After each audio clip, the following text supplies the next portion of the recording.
nañu joxante suñuy yoxo ci cadre bi ma leen koy waxee mooy lëkkaloo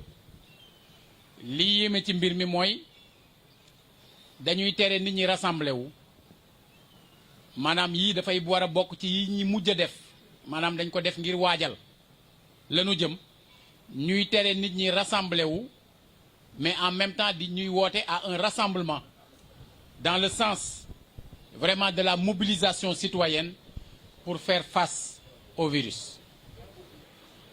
ñu def ko pour aider ci loolu ñuy wax coronavirus ñu ni coronavirus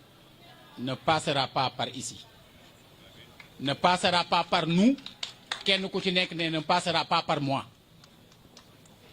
bu ko defee ñooy àndandoo karkarloo corona ba jalax ko mu dem yàlla nañ ci suñu borom dimbale kenn ku ci nekk bu defee preuve d'engagement preuve de détermination ñun ñëpp ñu am un engagement citoyen dinañ ci am ndam man gëm naa loolu ñuy woote sensibilisation mais sensibilisation boo xam ne day respecter sensibilité yépp muy ci cadre diine muy ci cadre waaso muy ethnie muy ci cadre yépp ba ci niñ koy waxee ak niñ koy defee ñu respecter sensibilité yooyu nekk ci nit président Bassirou ci lépp loo xam ne ñu ngi koy waajal fii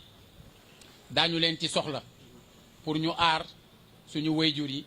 aar suñu mbokk yi aar suñu dëkkandoo yi. Ce matin réunion bi ma woote woon mu dajale ay kuréel ak ay services yu bari décidé nañu taxawal benn comité de veille et d'action contre le coronavirus taxawal nañ ko ci suba.